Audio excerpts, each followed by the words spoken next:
Yes, hello everyone, Falter Ashkody Cúilín Media. Welcome back. It is round 2 preview time here on the show. The National Leagues take place once again this weekend. Round 1 is in the books. We had it last weekend across the LGFA, men's Gaelic football and hurling. And we have round 2 for all of those respective codes taking place this weekend. I'm joined by Liam White and Matthew Hurley to preview the weekend's action. Aaron Prendergast will be parachuted in at some point during the show to fill out the house as well. Boys, round 1 in the books. What are we thinking ahead of round 2? Liam, I'll go to you first. Yeah, well, it's nice for the inter-county games to be back. Looking forward to another busy weekend of games. I'll be in Condit's Park. I was about to say tomorrow night. Today's Thursday. I'm going to be in Condit's Park on Saturday, watching Offaly taking on Kildare in football, and then I'll be in O'Connor Park Sunday watching us take on Tipperary in the hurling. So looking forward to the weekend. Looking forward to going down to a couple of games. Great that we have the games during the week as well with the Fitzgibbon and the Sigerson Cup as well. So yeah, no, we're fully in the swing of things, and looking forward to another dramatic weekend. Matthew, Peter has led the way here in the comments, as you can see. Interesting stories there. Starting off, of course, Kilkenny goalkeeper Noel Skehan talking about getting rid of the hand pass to negate the throw ball. What do you make of that? I haven't seen too much of it myself, but I have thought, if it's so commonplace, is there a way towards embracing it into the sport? If it's so commonplace, this little throw flick ball, as long as it's not an overhand throw, should it be somewhat embraced here? Obviously, you lads are from more here hurling purist counties than myself, but what would you make of it first take? To be fair, I haven't seen much of that story, to be honest with you, but obviously Limerick were probably synonymous for doing that. Then Cork were last year, and a lot of people are annoyed by it in many ways. At the same time, if you're getting rid of the hand pass, it's going to be very, very hard for players to get out of rucks and release the ball in many ways as well, because you're either going to take steps or you're either going to overcarry if you can't hand pass the ball. Like, you'd have to poke the ball in that situation, but in a close proximity, you won't be able to poke the ball. So you'd see a lot more freeze if that rule does come in. But I just think, look, it's easier said than done, obviously, but I just think the refs need to police that better, the hand pass. Like, if it's a throw ball, it's a throw ball. If it's a hand pass, it's a hand pass. It's as simple as that. It is a tough one to judge. I know you're against VAR in some way, shape. Oh, mate, I'm so against it. It would ruin the sport. Do you want two great examples, just to double up? So Kevin McMenamin's goal for Dublin in 2011, he took more than 4 steps when he went around Declan O'Sullivan. 1-2 around the shimmy, and then 4-5, bam. So is that a free out to Kerry? And then let's flip it the other way around. Killian Spillan's goal in the 2019 drawn final. He took more than 4 steps going around Brian Howard before slotting it into the net. Every single score would be dissected, and the game would be like, the game wouldn't even be gone. The game would be over. There'd be no scores in Gaelic football anymore. Maybe hurling would still have a few, because people still pick the ball up and just mill it over the bar from the half back line, like Diarmuid Byrne style. But the game would be forever changed for the worst. Like, even look, with rule sets as simple as football, and it still fucked the game up in football to the point where they all want rid of it. In Gaelic football, it would run riot. But in hurling as well, it could be detrimental as well, because, as Peter was saying about the throw, you could get penalised for throwing the ball. Like, imagine how many Limerick goals would have been disallowed over the past few years for that. But Robbie, I have one example. Robbie O'Flynn probably would have got a free in at the end of the 2024 final for the jersey pull. From McInerney. So maybe VAR would be a good thing. I don't know. Aaron, VAR in Gaelic games, yes or no? No, I don't think so, to be honest with you. I don't think I'd have it. I think the game moves too fast, too quick. And I don't think there's as much, like, I think with football, like, I feel like things are so fractional at times, do you know what I mean? Because it's such a low scoring sport as well. Like, with Gaelic games, how would you introduce it? You couldn't introduce it for every point or every goal, or, do you know what I mean? So I just don't really think it would work, to be honest. My main thing is always like, well, where did the attack start? Did the attack start when they turned the ball over? Did the attack start when they crossed into the opposition half? Did the attack start one pass before the person who took the shot got the ball? So it would be a very, it's kind of like the whole going pro debate, like where do you draw the line? But anyway, I'm going to draw the line here on the waffle because, lads, we have a lot of games to get through, a lot. So we're going to dive straight in with these. And I'm going to start off with Division 1, the repeat of the All-Ireland Football Final of 2025. Donegal versus Kerry, Sunday at 1:30 p.m. Donegal have the home advantage for this one. It's in Ballyshannon. Both sides started off with a win to open up their 2026 league campaign. Liam, what are you expecting from this one? I suppose we're expecting a bit of fire, to be honest with you, because, I mean, Jim McGuinness, especially after last weekend, in all of his interviews after the match over Dublin, he was fairly fired up, you know, when people questioning him and basically saying to people, if you haven't won in All-Ireland, I'm basically not listening to you. So I'm expecting a fired up Jim McGuinness. I'm expecting Kerry as well to be fired up as well after all the controversy from the Roscommon game last weekend. And I feel like there was a bit of cobwebs that they had to dust off last weekend after winning an All-Ireland last year and going out for the first round, which can happen to anybody. You know, they weren't at 100%. But yeah, look, this game being up in Donegal is a big advantage to them, first of all, although saying that Donegal went down to Kerry last year and won. So clearly it makes no difference if they're going one way or another. But yeah, I think it's going to be a very exciting game. These two, I always love watching, bar the 2014 All-Ireland final, which was, I think, along with Armagh, it was the worst All-Ireland final I ever saw in my life. It was I love watching Kerry Donegal play matches. I even thought last year's All-Ireland final was actually a good game in terms of the quality that was on show. It's just, obviously, it was one-sided in the end. But yeah, I'm expecting another David Clifford masterclass because that guy just doesn't know how to have a bad game. Even in Kerry's bad games last year, he was still one of the only few that was performing, to be honest with you. I'm expecting Donegal to be solid as well. They looked very good against Dublin last weekend in terms of trying to break through the middle, taking on 2-pointers. The goal they got was very well worked. And, you know, they were hunting impacts the whole time. They were tackling with tenacity and everything like that. So, yeah, I'm expecting a good game, even in the conditions that we have, although I don't know how much Donegal is affected with the weather warnings this week or if it's affected at all. But, yeah, I think it's going to be a good game. I could weirdly just still see Kerry winning it. I feel like they'd want a response after last weekend because even though they won the game in the end, they would not have been in any way, shape or form happy with the way that they done it, or, you know, they wouldn't have been happy scraping the win in the last minute against Roscommon. So yeah, I'm expecting a really good game, and I'm also expecting Kerry to get a response and to actually get a win this weekend over Jim McGuinness and inflict more pain on him. Lads, do we agree with that? Kerry to shade it? I'm actually going to go for Donegal, to be honest with you. I just think at home, the home advantage.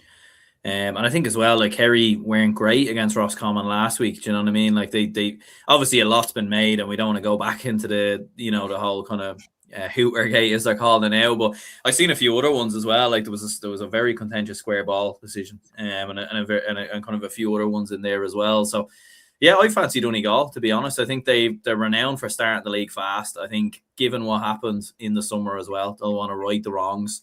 It's a long journey for Kerry to travel up to in tough conditions as well. So yeah, no, I fancy Donegal to come through. I don't think it'll be comfortable. I think there'll only be a couple of points in it, but I think Donegal will edge you. I'm going to go with you, Aaron. I genuinely believe this is a tough away trip for Kerry. It's a long way to go.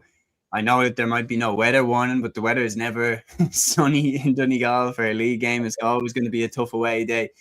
And I just look at it and go, you know, Donegal looked fired up. Yes, they were missing the likes of Gallen, Michael Murphy, players like that against Dublin, but they still went with a very strong hand.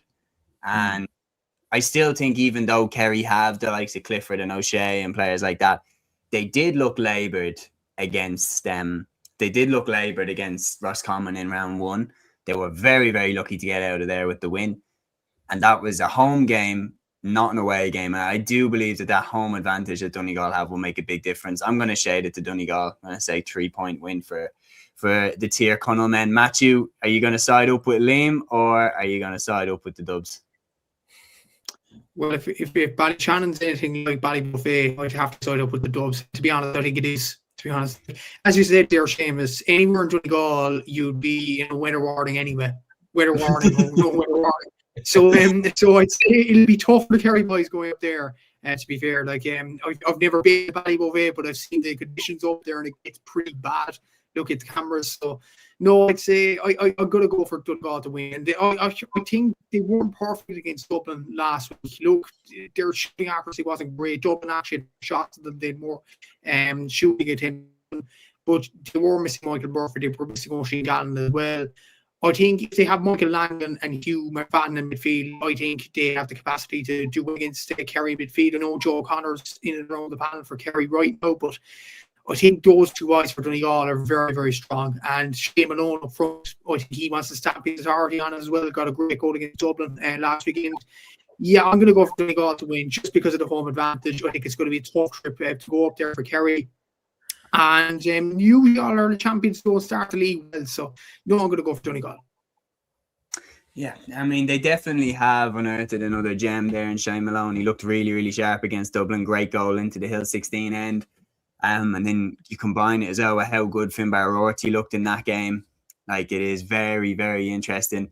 Kid Goodyear with a great comment said, wouldn't it be very cute of Jack not to play Clifford so as not to give Jim a chance to test defence against him? That would be very, very interesting. Peter says, interesting to see if Murphy appears.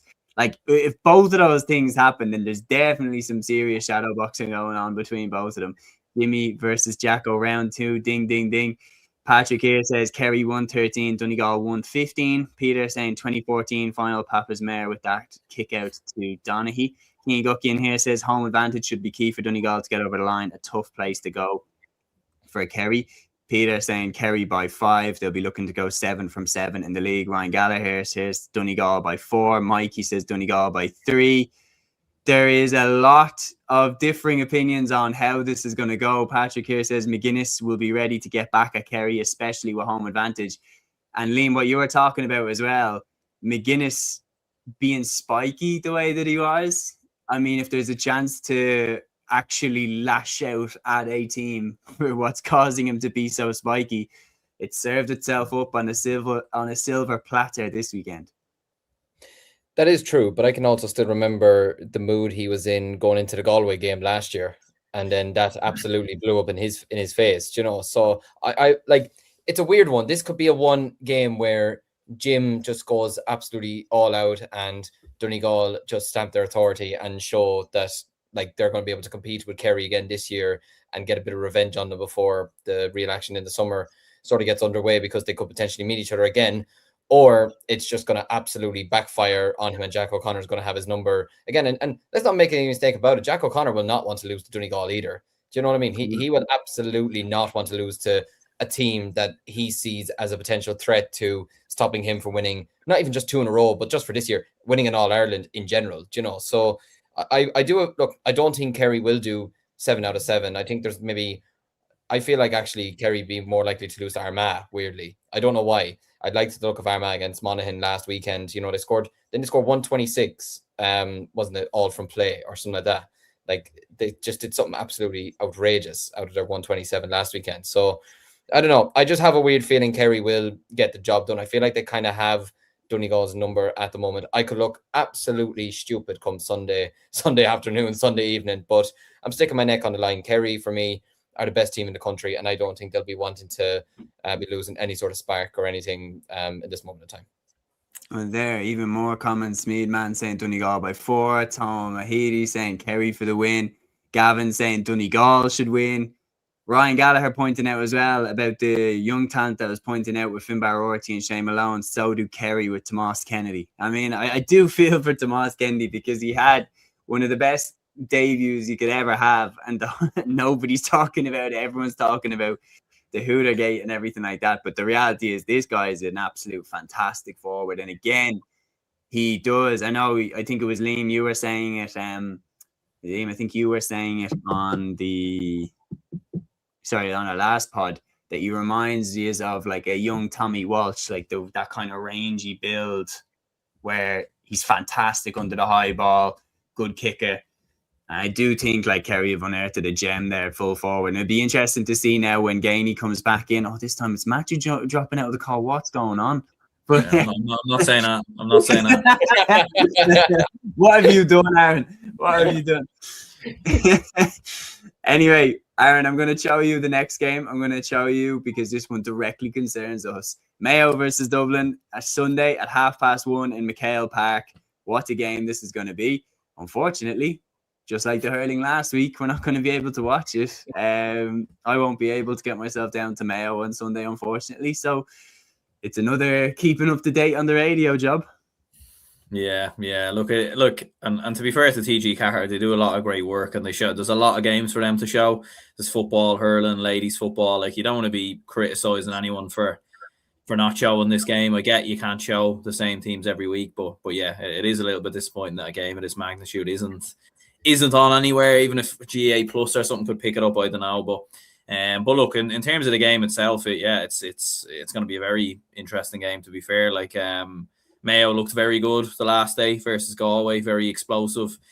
Few kind of new players into the team as well, which looks very good. Few lads back as well, and Tommy Conroy and James Carr and a few others. Dublin showed a few positives against Donegal. Like they battled their way back into it in the second half, but I think, like, as much as I would love to see Dublin win this, I think looking at some of the newer players that are in the Dublin panel, the fact it's in Castlebar, the fact that Mayo looked very good against Galway, they were bang up for it. And I think going up against the Dubs, they're going to be bang up for this one as well. So I think realistically, I probably would back a Mayo victory here, as much as I don't want to see that. But I do think Mayo probably will come over the line here.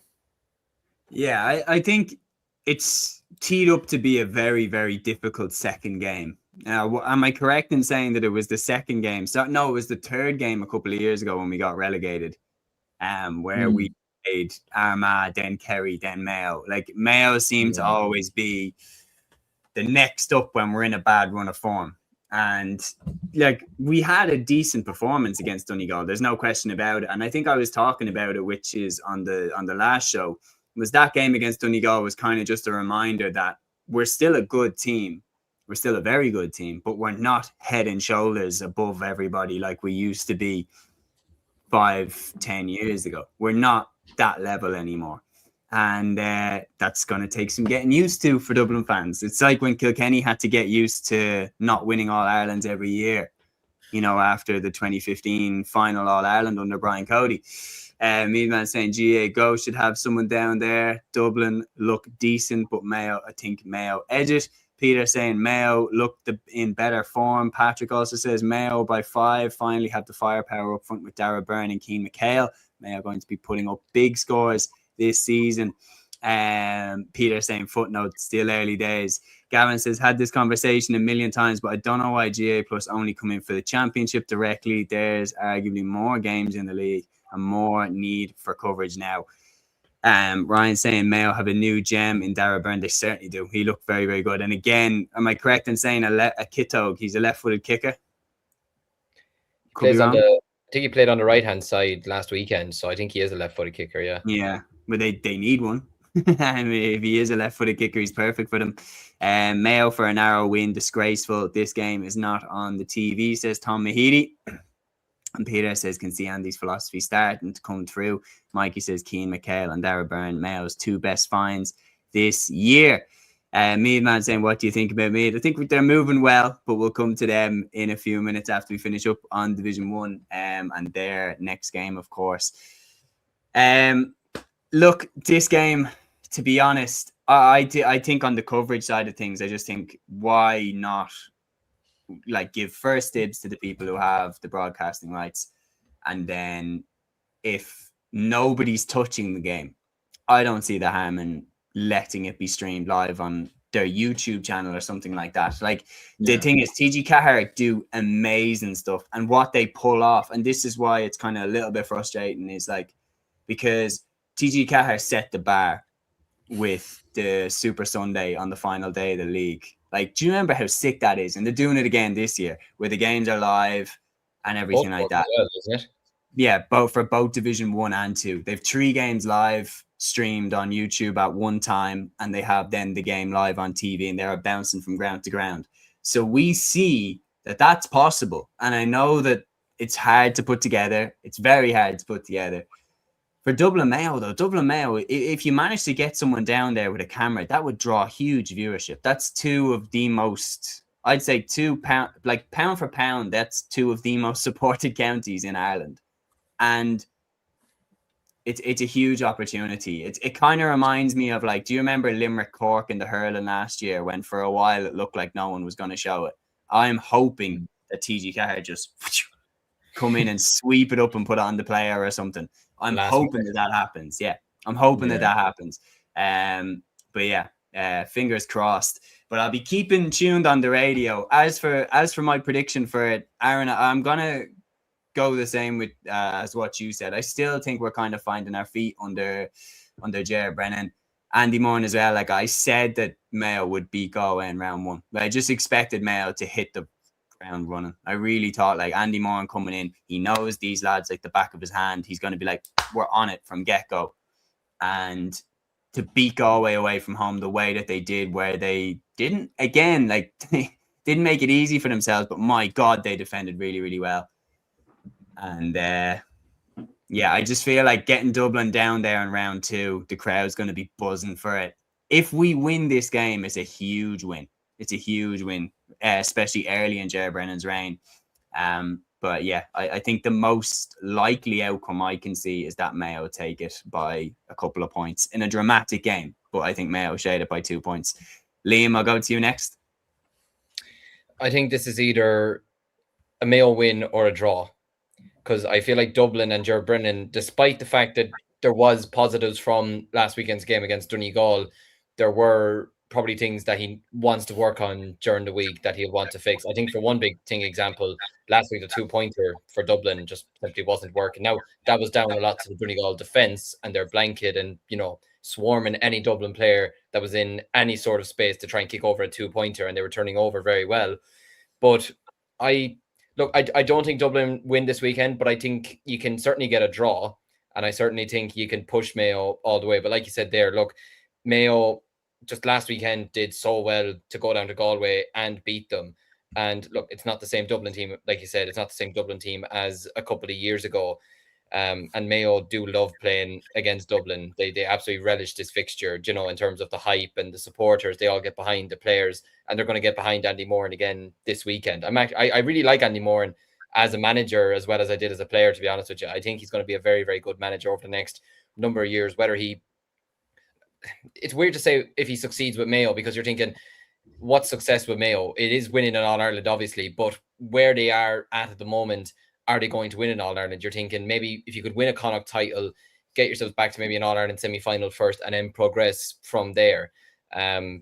Maybe win the league as well. Try and win the league, or at least, if you're going by some of our predictions, stay up in the league. But yeah, I could see Mayo winning this game maybe by, you know, like 4 points, but like with the way football's gone, 4 points is absolutely nothing these days. They could get 2-pointers, you know, and win it like that, and it makes the scoreline look a bit nasty or something like that. But yeah, look, I wouldn't be surprised if Dublin did win this. We saw them going down to Galway last year, and they were underdogs in that game. I don't even know if they're underdogs this weekend, but you saw what could happen there when there wasn't a lot of expectation on them, and they went down and won and played Galway off the park, if we're being honest. And they could do the very same thing this weekend. But I just think after the boost that Mayo got last weekend, I'm going to shade it to them, but I'm reserved as well on a draw as well. Yeah, I think in midfield as well, they looked really, really impressive in the game against Galway. Bob Toohey looked really, really good.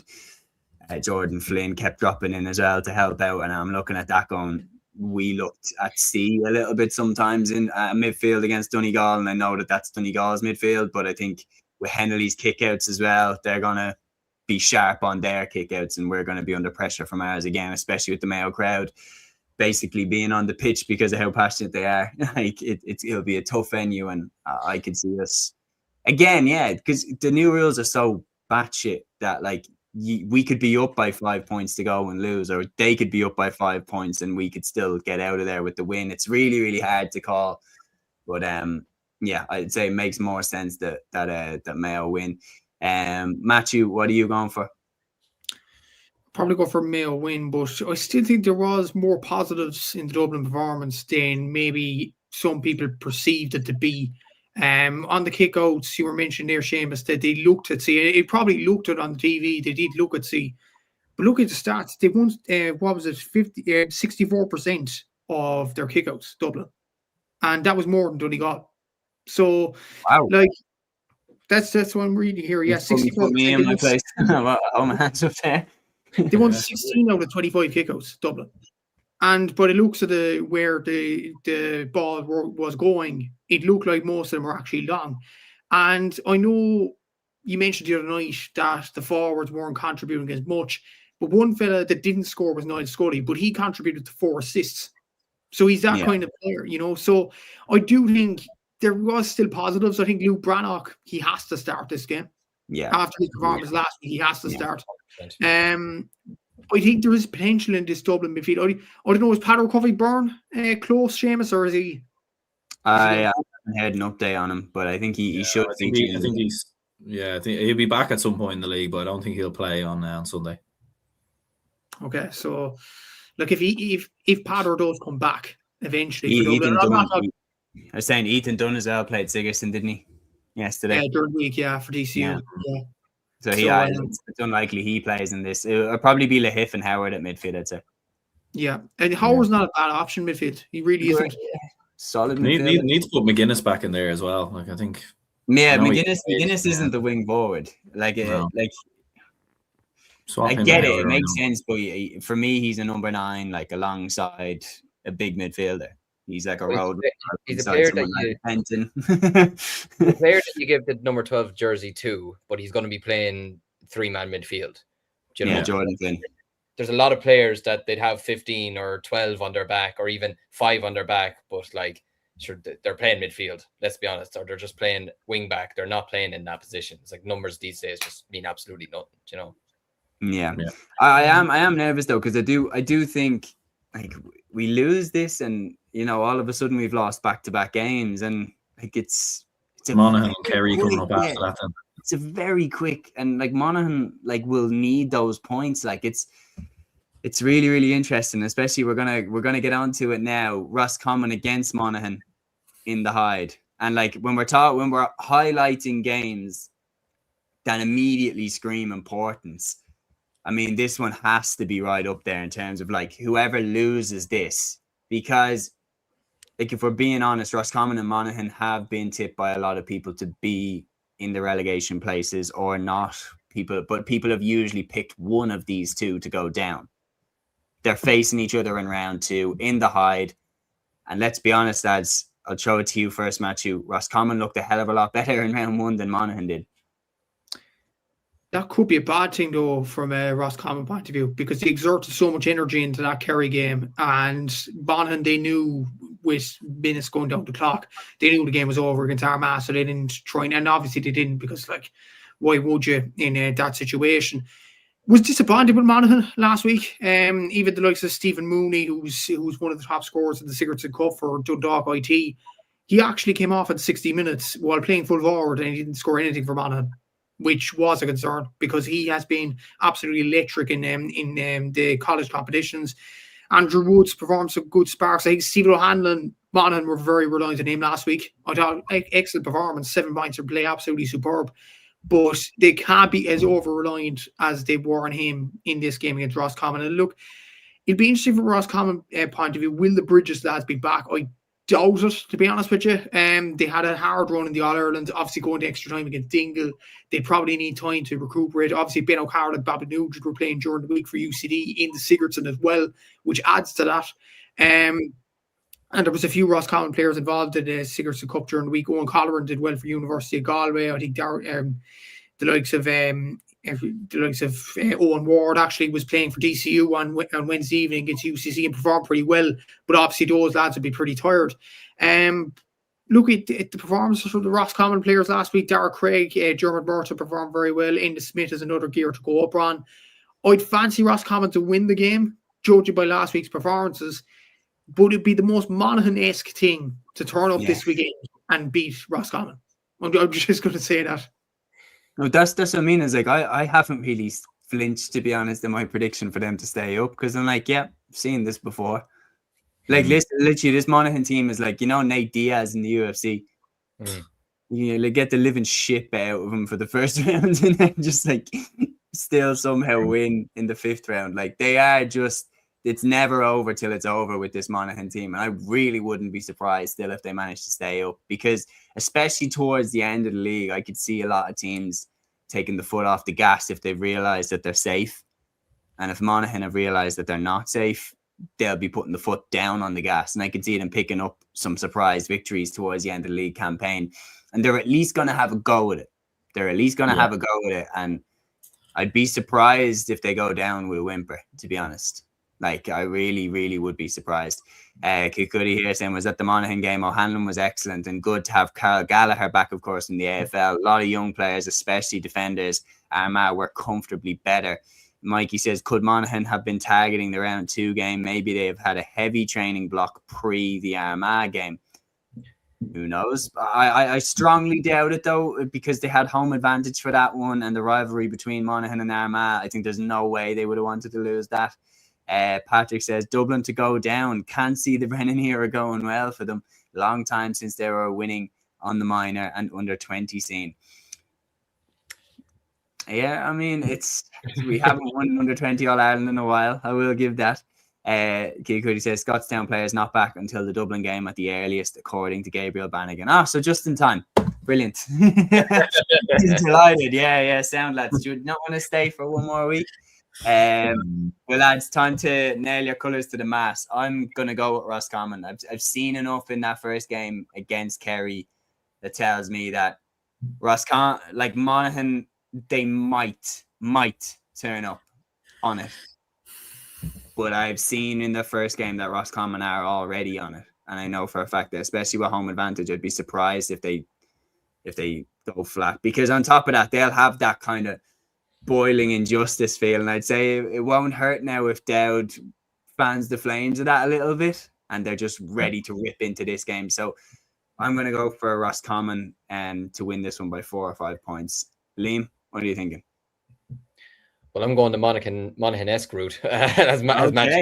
I am a big fan of this Monaghan team. I don't know what it is. I just like watching them play football. And look, the Armagh game wasn't ideal, but look, it was still round 1. Like we mentioned, Galway were poor against Mayo last weekend. They could go out and smash Armagh tomorrow. Armagh were unreal last weekend. They could go out and flatter to deceive on the game Saturday evening. Yeah, like it's. I don't know. Look, I know they don't have the Scottstown players back for this weekend, but I still think Monaghan as well after that weekend. I agree with what you said. There's no way they would have wanted to lose to Armagh, or at least if not lose to them, perform the way they did. Do you know what I mean? And I'd say they'll want to go out for retribution this weekend, and they'll be looking at a game like Roscommon and thinking, there's 2 points here. And especially as well, let's not forget, Roscommon bet Monaghan last year in Hyde Park. And I can imagine that's on the back of Gabriel Bannigan's head. Do you know what I mean? I can imagine he's thinking, lads, we gotta get a bit of revenge here after last year, do you know? And like you said there, I feel like that performance against Kerry last weekend took it all out on Roscommon. Do you know what I mean? And all the media hype over the last week and everything, it would do that to a player and it'd take it out on a lot of them. So I think it'll be close, but I'm going to edge it to Monaghan by 5 points. I think they'll make a late surge. It kind of sounds like, do you know, in the Leinster Championship when Westmeath beat Wexford and then lost Tantrum and went down anyway. It kind of sounds like that they'd put all their eggs in that basket. So that's 1-1 on this game. Matthew, what have you gone with? We've gone for Roscommon to win the game. I just am not convinced by Monaghan in terms of without the Scottstown players and without the leaders in the dressing room. I said this on the predictions video as well. And like the likes of Stephen Mooney needs to step up in this game, considering his performances for Sigerson Cup level. They can't be overlined to Stephen O'Hanlon. I just feel like Roscommon will get over the line this one. They'll be desperate to, especially after the performance against Kerry last week. Well, that's that from Gavin there. His potential history on the line if Monaghan do get over the line. Gavin saying Monaghan haven't bet Roscommon in the Hyde since 2006. If there's one person that know, it is Gavin, of course, a Roscommon super fan. So that's 2-1 for the Rossies. Aaron, are we going to make it a 3-on-1 on Liam again? Or Yeah, I'm afraid so. It's not intentional now. I will say that. Be a long but yeah, evening. yeah, no, I think Roscommon as well, to be honest with you. Like, I think I agree with Matthew. Like, I think Monaghan did look very flat last week. I know, like, there is that talk of, well, maybe they were saving themselves for this game. But at the same time, like, you still need to show something. And they didn't, to be honest with you. Like, they were beat very, very comfortably. And arguably, like, it wouldn't have been maybe a bad time to play Armagh, given the players that they were missing as well. So yeah, no, I think Roscommon will get over the line, and I think Mark O'Dowd will have the pictures up on the wall of everyone, of the officials against them and the world's against them and everything else, and I think they'll come back bang up for it. And I think as well, realistically, if Roscommon are going to stay up, like, this is a game they have to win. Do you know what I mean? I think if they lose this game, it's not over, but it's a long way back. Yeah, I would agree. And talking about whether it's a good time to play Armagh or not, we'll be able to ask Galway this question in a week's time. Galway going away to the Athletic Grounds to face the 2024 All-Ireland champions, a repeat of the 2024 All-Ireland final, this one taking place on Saturday at 5 p.m. Armagh made a great start to the league campaign. Whether Monaghan were off the pace or not, Armagh were absolutely on it. It is very, very difficult to see how Galway can go away and beat Armagh, especially after last week's kind of patchy performance, I think it's fair to say, Matthew. Yeah, exactly. Like, Armagh I know we'll talk about Galway in this game, but Armagh was absolutely superb. Like, they were the top scoring team across the whole weekend last weekend. They were top scoring team from play, 125 from play out of 127. That's incredible in its own right. Obviously, as well, they had 28 scores, the most scores across the weekend as well. But funnily enough, they had the least 2-pointers jointly with Leitrim, and Laois with 0. They had 0 2-pointers, and they still scored 127, which is kind of a weird statistic in so many ways. But it just shows that Armagh were so dominant in that game, and they could just beat Monaghan at Rees with certain plays and things like that. Like, the performances of the likes of Oisin Connaughty. Like, Oisin Connaughty has probably been, I've heard some calls saying he's one of the best players in Ireland. And to be honest, looking at his performances, like, you can't just say David Clifford, okay, he's God or whatever, and Conor O'Callaghan performed very, very well for their counties and things like that, and they're much better than Connaughty. You have to say, I do think Armagh fans make a very good point, because Connaughty is probably the most consistent player that I've seen over the last 2 or 3 seasons. I think he's been very, very good wherever he plays, wing forward or centre forward, or was corner forward, it seemed like the last day. He was absolutely superb, and he seems to be another player that's really running his form really, really well this season. Oisin O'Neill performed brilliantly. Keane McConville, we talked about him in the predictions video as well, and a guy that really needs to step up. And yeah, he got 3 points the last day. Really good performance. Connor Turbot, Andrew Merlin in midfield was very, very interesting call. Like, Callum O'Neill has to prove a point, especially with Rian O'Neill not around for the league. So look, Armagh are performing very well at this present moment in time. They seem to be cranking up the gears right now, and I think that'll be too much for Galway. Look, Galway, I'm not convinced by them. And you look at Johnny Heaney leaving the panel, Tom O'Connell, Matthew Thompson going on Erasmus as well. That's not good for panel morale, I don't think. And I know I didn't say this in the original prediction video, but I can 100% see Galway get relegated by the way they're playing at this present moment in time, the players they have lost, the form at this present moment in time as well, the quarterfinal performance, the way they went out to Meath last year. I just feel like it's a bit doom and gloom, if that makes sense from a Galway point of view this year. I just feel like they're in a bit of bother, and especially at the Athletic Grounds, I can't see anything else but an Armagh win this weekend. Yeah, I think, do you know what? They kind of remind me a little bit of Derry, in a sense that they kind of feel like their time might have passed them by to win an All-Ireland, maybe. And once a team kind of has that set in that maybe you've missed your shot, you've missed your moment, it can fall apart quite quickly. And yeah, I'm hoping that they can get a big win to turn it around. And look, the reality is that game against Mayo was back and forth, but Mayo were absolutely the better team. And there's no question about it. Gavin says Galway lose to Roscommon, win the 5th round between them and Salt Hill. Could be massive. Tom says Connaughty is a back-to-back all-star. And Peter says, yeah, I'm tipping Galway and Monaghan to drop. Mikey says Galway fell 11 points behind to Mayo at one stage. If that happens here, I don't see Armagh letting them back into the game like Mayo did. Armagh by 5. Very, very interesting. Ryan says, agree with Matthew. Tom says Armagh by 5 or 6. I still think that Armagh are the only team in the country that might stop the kingdom. And Peter says Armagh by 7. So it's Armagh across the board so far. I am agreeing. I think how very brave of me. But I am going to go with Armagh to win this game. I think home advantage and how strong they started.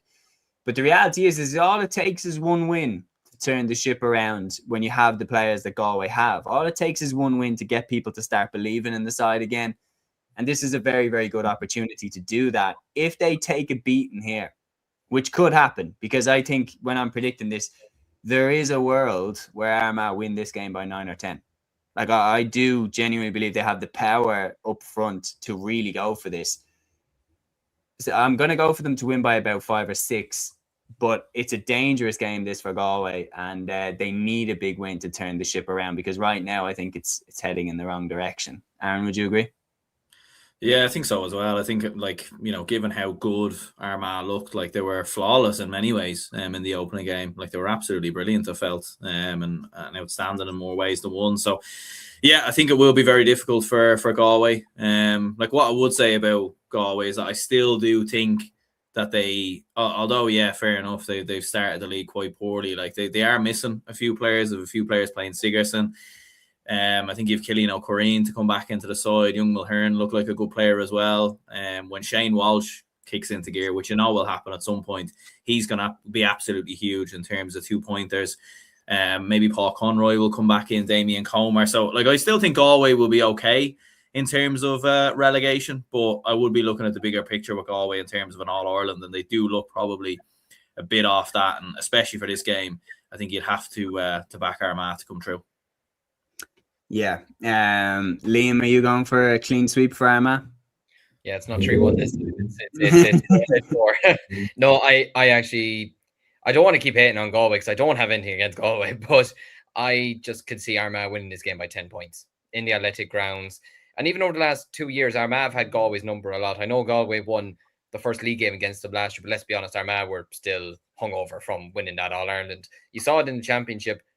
I don't feel like Armagh were at their best the day Galway bet them in the championship last year. I think if Armagh really wanted to, they'd have knocked Galway out that day. Wasn't it in Breffni Park that day? They would have absolutely knocked them out. So I just think they have Galway's number at the moment. I think Galway at the moment are just not as strong as they were 2 years ago, to be honest with you.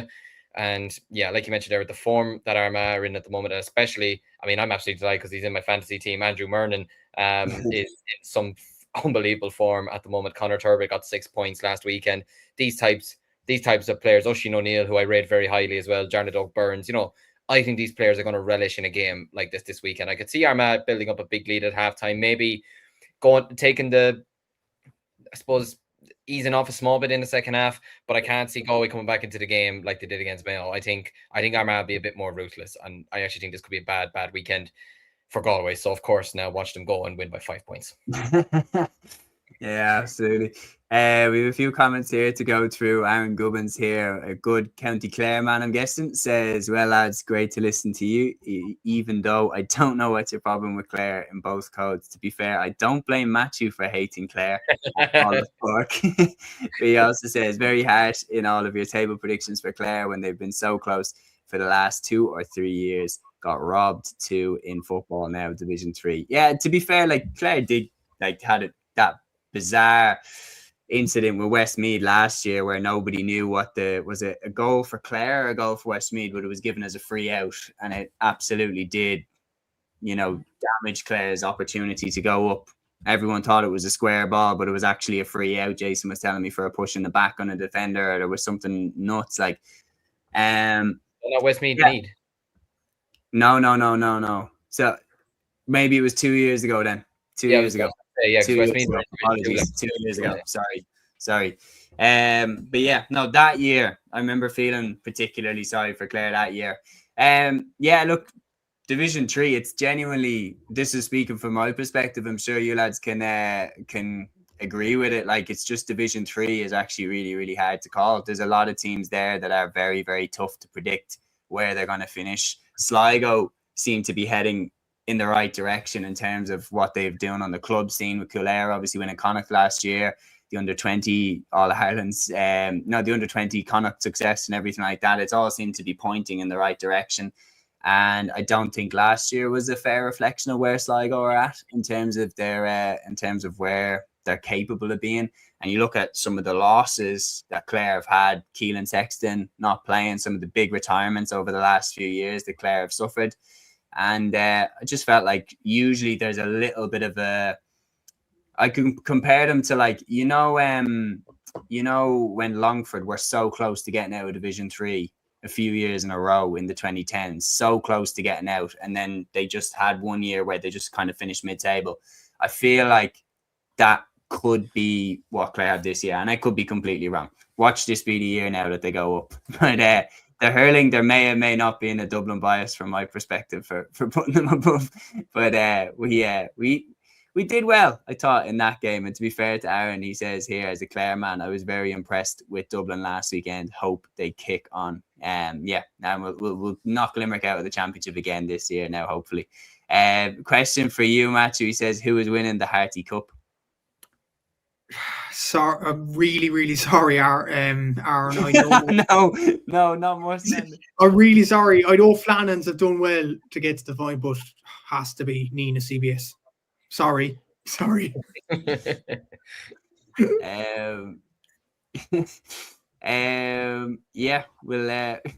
move on. Aaron says Brian Mack is some player, some hurler too, played with Kilmaley, asked to play for Clare hurling this year and turned it down. He says we played hurling together. We're going to move on. So that's Division 1 wrapped up. We've predicted Armagh to win, and then Liam has gone against the grain with all the other predictions. But we'll see how we shape up. We're going to move on, and we're going to move a little bit quicker because we're at 47 minutes and we've only just finished Division 1. This is just like the in-studio one. Just for anybody who's confused, basically we booked 2 hours and we decided to fit in, I think we are going to go 40 minutes, and we spent, I think, was it 48 minutes on Division 1 alone. So we have a habit of going a little bit too far with these things. But before I move on though, Liam, do you want to showcase our new edition? Let people know what you're wearing. Cúilín Media jumper. Absolutely. Look at that. Big shout out to Capture Athletics. You can get yours in store for 60 grand. No, you can't. I wish you one day. But they're on the way, hopefully, for the rest of the boys. Big shout out to Capture Athletics for providing them for us. And now we're going to move on to Division 2. And basically, we're going to switch it up a little bit for Division 2. I'm going to put one ears in the hot seat, and I'm going to just ask you to call it. And we're going to disagree with the ones that we disagree with. So who wants to be in the hot seat for Division 2? Go on. Liam. Okay. First one up. And I'm just going to give them these to you quick fire. And then myself, Matthew, and Aaron are just going to be like, take pot shots at why we disagree with your predictions. So first one up, obviously, is Derry against Tyrone, Saturday, 6 p.m. in Celtic Park. The next one up is Kildare against Offaly, Saturday, 6 p.m. in St. Colins Park. Louth against Cork is on Sunday at 1:30 in Drogheda. And Cavan host Meath at 3:45 in Breffni Park. So starting off with Derry Tyrone, what are you going with? I'm going with a Tyrone win. I know they drew with Kildare last weekend and they'll be very frustrated with that, but that's a big reason why I think they will go up there and win. It is an Ulster derby at the end of the day, and I can very much imagine that Malachy O'Rourke will not want to have another, I suppose, average enough performance, because they weren't great against Kildare, if we're being honest. Like, they had a bit of a resurgence at the start of the second half, and they probably could have won the game in the end if they just taken one or two of their chances towards before the hooter went. But I feel like they'll want to respond this weekend. They are the best side in Division 2, if we're being honest, if you're judged by results last year, etc. And I feel like they'll want to really stamp their authority this weekend. Well, what better way than going to your Ulster rivals and winning? And yeah, look, Derry, they didn't do bad against Meath last weekend, but I don't know. I just have a feeling that Tyrone will go up and they'll want to put out a statement. So I'm going to go Tyrone by 5 points. I just realised that Gavin is on some smoke. He said Cavan, Louth, Derry and Kildare. So he's picked Dublin to lose to Mayo. So that's me and Aaron taken care of. He's picked Offaly to lose to Kildare, and he's picked Cork to lose to Louth. And Gavin, we said the Roscommon will win. We said Roscommon will win. I did. So I know you didn't, Liam, actually. Yeah. So yeah, Kildare are going to be Offaly. So yeah. But the next one up is Kildare against Offaly. What are you going with this one? I feel like I'm probably talking with my heart more than with my head here, but I'm going to be optimistic. My heart says Offaly's going to win. My head, see, we've so many injuries at the moment. And last weekend, look, I was at the hurling last weekend, so I can't fully judge on how the whole 70 minutes went. But judging by what I saw on the highlights on TG Cahir, Louth were getting a lot of their scores a lot easier than, say, we were. 2-pointers were kind of keeping us in the game. We've a lot of injuries at the moment. That doesn't help us. Cathal Flynn's out. John Furlong at centre back is a big miss. Paddy Dunnigan, no, even though look, Shane or Chip O'Toole in goals is a very good goalkeeper, and I have huge faith in him. Not having Paddy Dunnigan is a massive miss for us. Even if we had to chuck him out midfield, because he plays midfield for his club Shamrocks, and we had to put Chip O'Toole in goals, we don't have him. Do you know what I mean? We have a lot of injuries at the moment. That doesn't help. But I do feel like, look, Mickey Hart and Declan Kelly, they were happy with a good few aspects last weekend. And look, Kildare are coming into this game off the back of putting in so much against Tyrone and getting a big draw. But as we've seen with Kildare before, last year, they started Division 3 like a house on fire. And then they slumped. They lost to Kildare, or they lost to Clare, and they lost to Offaly. Do you know what I mean? They are just that county who they could beat Dublin, and then they'll go out and lose to, I don't know, Longford. They're just that weird county that can just do that, So, do you know what? I'm going to sit on the fence. I'm going to go with a draw. I have faith our lads can put up a good performance. We did beat them twice last year. They did beat us in probably the most important game, to be fair. But I'm going to have faith. I think it's going to be either a draw or, unfortunately, I think Kildare might just edge it by maybe 3-4 points. But I'm going to stick with a draw. Did you see the comments? Ryan Gallagher said, Offaly beat Kildare draw. Peter said, can't handle Jesus Christ, I didn't even see that. Like, I mean, literally 1 minute before you said that. I think, Matthew, that might be why you're smirking. Aaron has a great... No, I'm not smirking. Mikey's comment. Oh, late 2-pointer to win it for Kildare. Yeah, fair. Great video idea here from Aaron Gubbins. He said, would you ever do a video on the top 6 or 8 Liam McCarthy teams? And you can only pick like 2 players from each county. Would be interesting to see who you pick from 15 year. But that's a good video idea. Yeah, very good idea. I'd be interested in doing like not even keeping it to Liam McCarthy, just doing 1 player per team, and then you've got players like Owen Sands from County Down. You got players like Rory O'Menon from County Derry, and you have to be very clever with who you pick, and you have to find the diamonds and everything like that. Gavin says, apologies, it wasn't intentional. I think Cork can win on paper, but why on earth doesn't Cleary start both Sherlock and Hurley? He's just an Everton manager or something moving forward. That's a great analogy. Great comment. The next one up is Louth against Cork, Liam. Matthew, I'm very sorry. I'm going with a Louth win. I'm sorry. Look, I think this is a game that... I'm only messing. I did that for comedic timing. So look, Cork are absolutely capable of winning this game, but I just feel like after last weekend's near scare against Cavan, Cork are a team that generally, they don't normally start the leagues too well. If this was later on in the league campaign, I probably would be saying Cork win. But with this game being in Louth as well, or being away from home for Cork, I just think, look, Louth last weekend weren't exactly magnificent against us, but they knew how to get the job done. They were very much in control in the second half. Craig Lennons, they've Conor Grimes in there, they've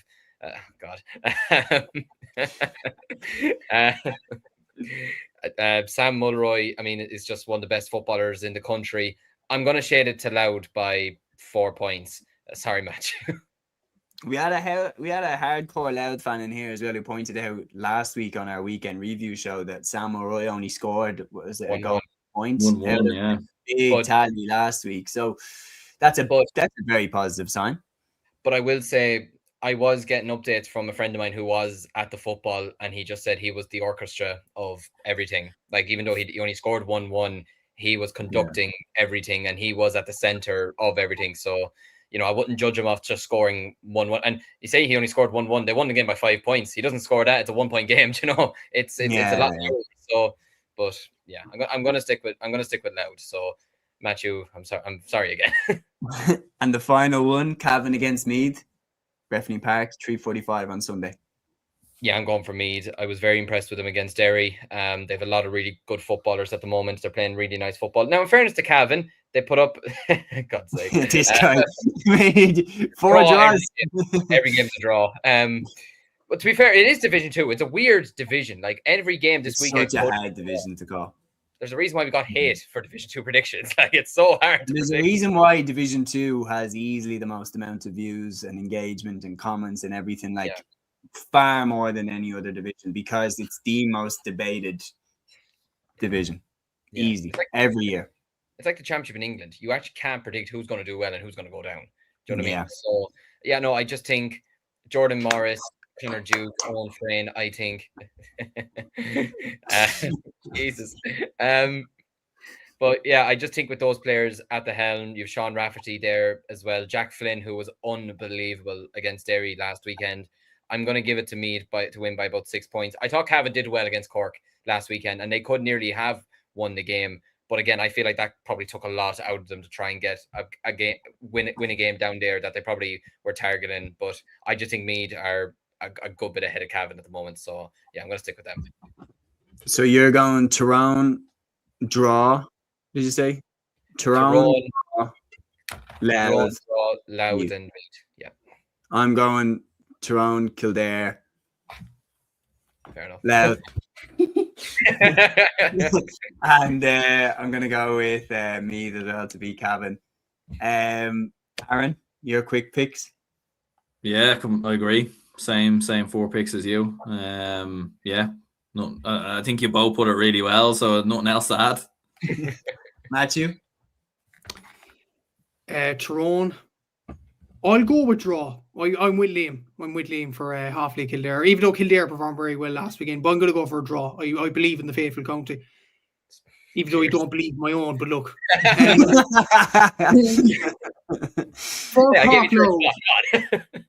for Cork Loud, I'm going to say this: the venue change could be the big thing.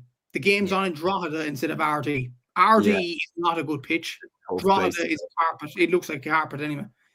I think that could suit Cork. I think Cork will win the game. And I think there's more that this Cork team can offer than last week. It was a bad performance last week, but as Mikey said in the comments there, it could galvanise them. And I think John Cleary would have targeted this game and target the Offaly game next week. A good start to the league. And I think Cork will get over the line by a point. And Cavan Meath, I actually think it'll be a draw. Meath's record in Breffni Park is not good. Going to Breffni. I know Meath have performed well in the last 2 seasons or whatever, but Cavan performed well last weekend. If Paddy Lynch starts, I think they'll cause a lot of problems for Meath, having looked at them last weekend. I'm going to go for a draw because I've seen on plenty podcasts in the off-season that Meath's record, I'm not exactly sure of the Vickers now, but their record in Cavan is terrible. And it's a derby too. It's kind of an unusual derby in the sense that it's 2 different provinces. But Jordan Morris. Jordan Morris, yeah. Yeah. Cavan said that Meath haven't won in Cavan since the 1960s. They're like that can't be true, is it? I think it could be actually. Yeah. Jesus. That's mental if it's true.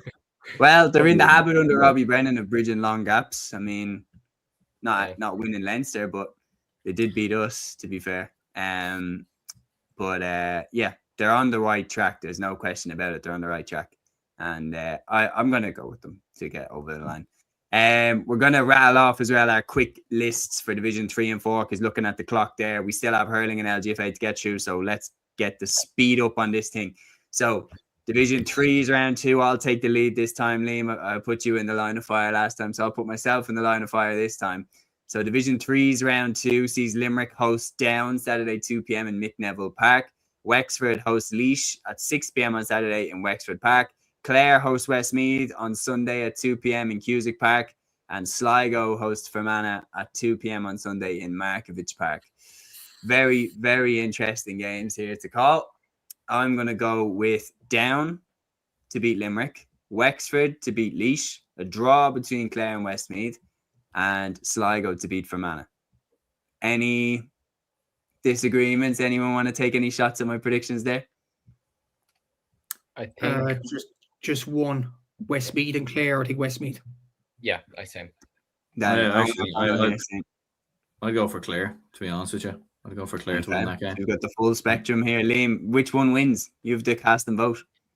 Oh, Westmeath wins for me. 100%. Okay. Is that just a Midlands thing or?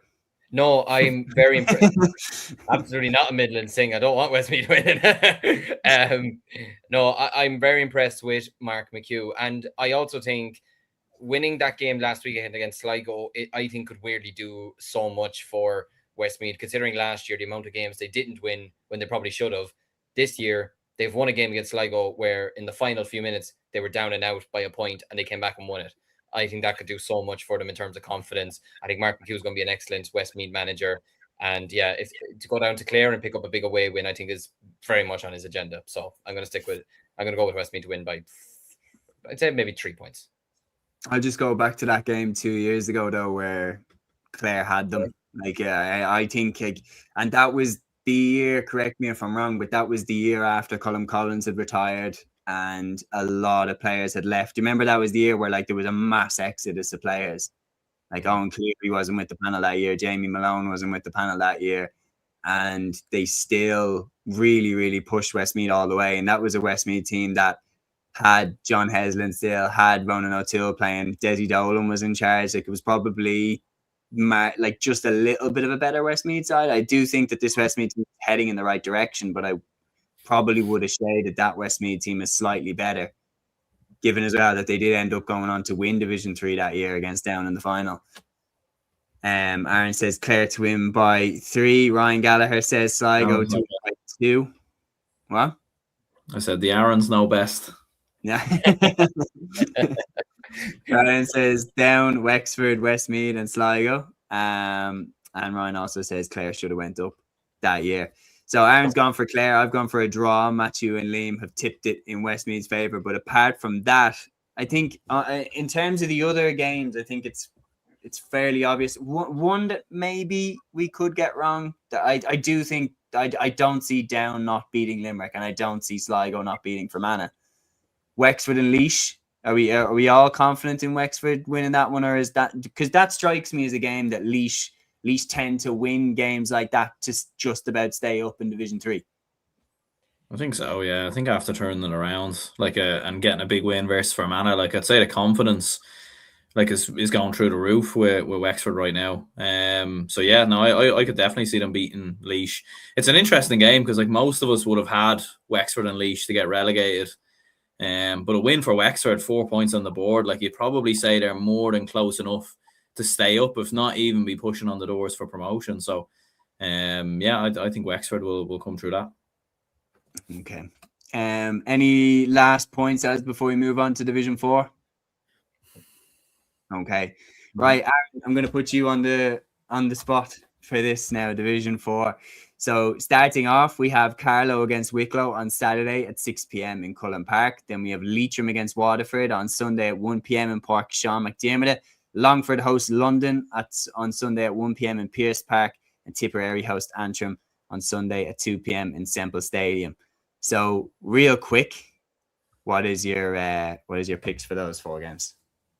Yeah, so in terms of Carlow Wicklow, I'll go with Wicklow to narrowly come through. I do think that'll be the closest game in the weekend, though, and I think it'll be the most interesting Division 4 game. Carlow, to be fair, they definitely are building something under Joe Murphy, like they were last season, considering where he took Carlow over from, getting the wins in the Tailteann Cup as well. So definitely keep an eye on Carlow. I think they could be a lot closer to promotion than people think, but I'm going to go with Wicklow to narrowly come through it. I think London will beat Longford by 6. I think Leitrim will comfortably beat Waterford, and I think Tipperary Antrim will be a draw.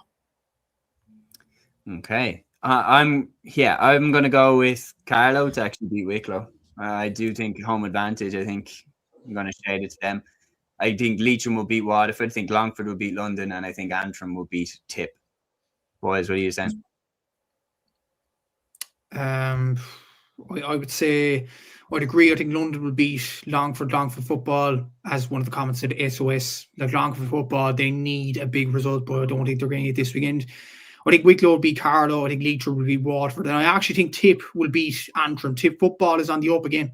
and one of their schools, Clonmel High School, is actually in the Curdy final against Tralee CBS in the next few weeks.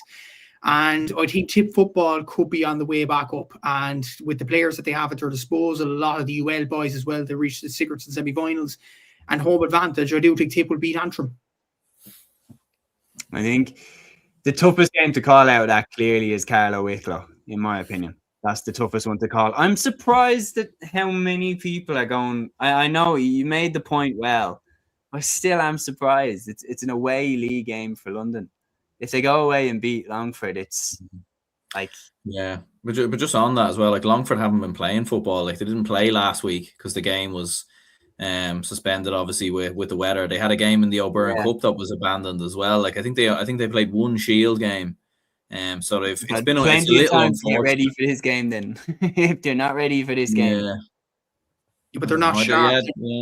Yeah. I don't know.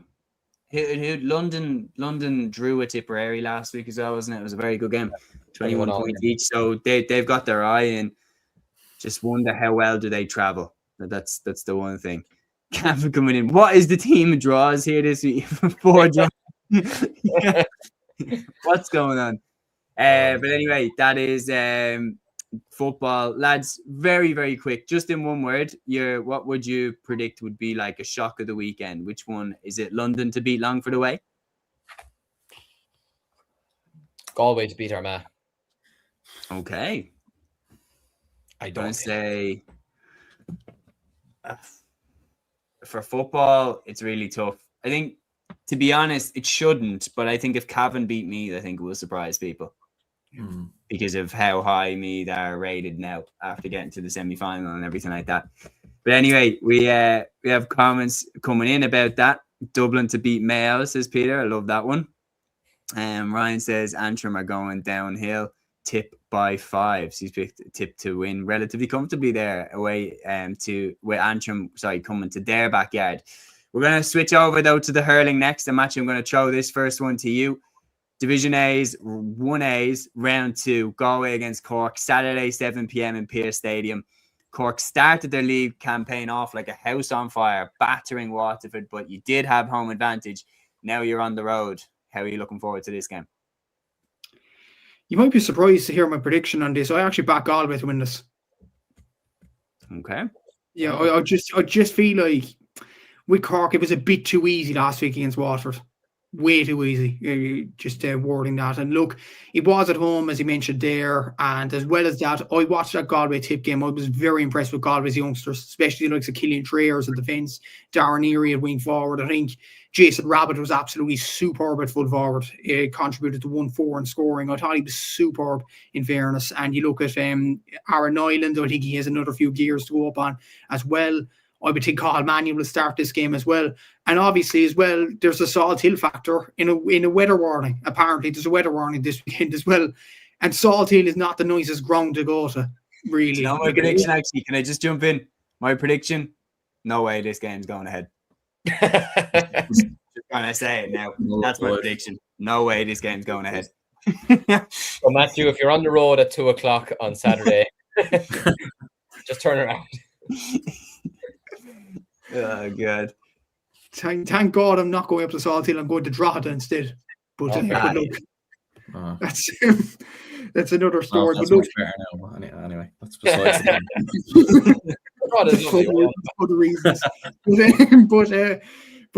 But yeah, look, I was impressed with Galway last week, and just feel like with Cork, I know William Buckley performed well last weekend, but it's a challenge for him to back up the performance from last week. I do think Bain will stick with the tried and tested, and I think he will stick with Declan Dalton at full forward. He performed well last week, so if it ain't broke, don't fix it. I think Darragh Fitzgibbon will probably start as well. Even in the defensive line, it's going to be very interesting to see. Owen Downey played midweek in the Fitzgibbon Cup for UCC, Ben Cunningham as well. What I was concerned about from a Cork point of view was free taking. I know Alan Connolly hit a few frees, but Cork only hit, I think it was 2 frees over the bar and 1 penalty. That wasn't really great. And obviously, I think Mick Linehan from Clubber, who's a Cork commentator down here, actually mentioned a very good point. And it's probably easier said than done that you need a good free taker. Like Hoggy was an excellent free taker, and now there's the challenge in trying to replace him. Ben Cunningham's coming through the youth ranks. Obviously, he's a very good player, but he's been playing Fitzgibbon over the last few weeks. And Connolly was on the freeze, didn't do well enough on him. I was actually surprised Dar Fitzgibbon didn't take a few last week. I'd imagine he'll take a few this Saturday. But look, for Cork, it's just about trying to find their first starting 15 and trying to get minutes into the legs for the lads. I think Galway would want to win more than Cork in many ways because of that loss against Tipperary last week, while performing very well last weekend. And I think the want will be there for Galway to win this game.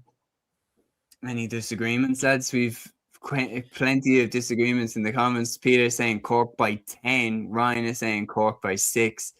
And Porter here saying Galway have good young hurler. Rabbit is impressive at full forward. Mikey here saying Teresa Mannion will stop Matthew from getting to Salt Hill. I'm going to go with Cork. I'm going to shade it to the Rebels. I do believe that their form is just too strong. And I think Galway did look sharp against Tip, no question about it. And even Liam Cahill himself said in an interview with Colin Parkinson after the game that he said to Micheál Donoghue that he can see that they're heading in the right direction.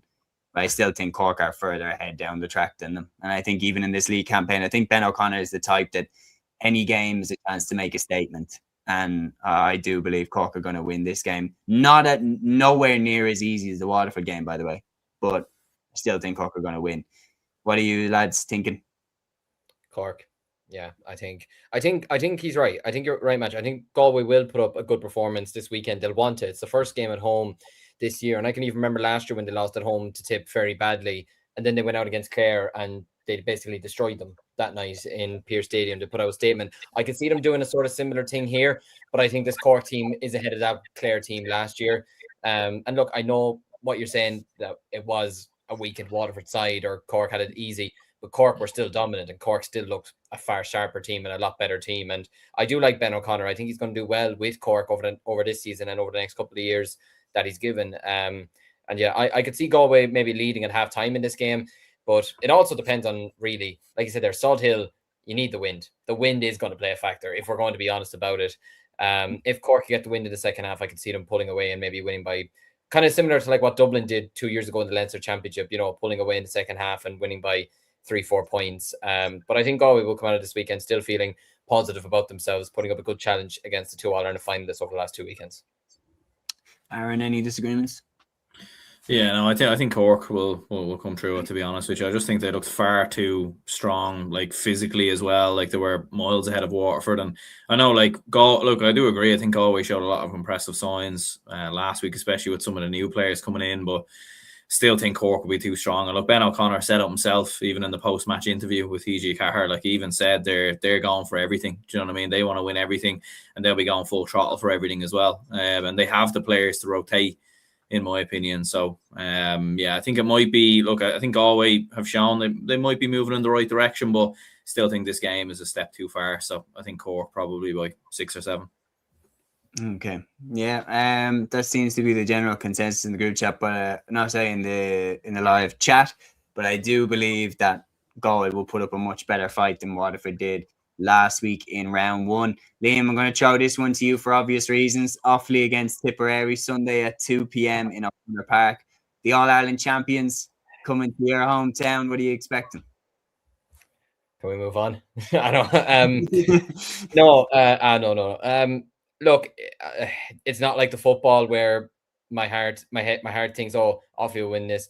But we won't win this game. I'm being frank and honest about it, and the Offaly lads probably don't like me anymore, but we're not. I don't think we will win this game. It's even with a full squad, we'd be asking a lot of ourselves to win this game, but we don't have a full squad. We have a lot of injuries at the moment. We've Charlie Mitchell is out, James Mahon is out, Killian Sampson is out. Donald Shirley went off last weekend against Kilkenny. He didn't even play Fitzgibbon last night. And like we also have a lot of players that are playing Fitzgibbon, and for us at the moment, week on week, like Dan Burke and Adam Screeney are playing Sunday, Wednesday, and it's taken a lot out of them, in my opinion. Now, saying that, Dan Burke supposedly did well last night for Galway. I was down at UL last night in the game against UCC, and Adam Screeney did very well, to be fair to him, got 2 good points, but I just feel this will be a step too far for us, to be honest with you. Like even Darren McCarthy last night looked really, really, to be fair, it's actually a shame that Screeney and McCarthy won't play on the same team ever again after college, because their link up is absolutely unbelievable. I actually felt sorry at times. I feel sorry for any defense that has to come up against them too, because they link off so well together. And like McCarthy is obviously power and pace, Screeney is just all skill and flair, but they both are very accurate as well. But yeah, look, Tip are just way too strong. Let's be honest about it. They'll have Jake Morris is in the form of his life at the moment, and he terrifies me. And I like him a lot as a player, but he's terrified me the way he's moving, to be honest with you. Darren McCarthy, like I said there, moving really, really well. Brian O'Mara last weekend said it, that winning the league last year did no harm for Cork, so why shouldn't we go and do the same? Richelli and Nets as well.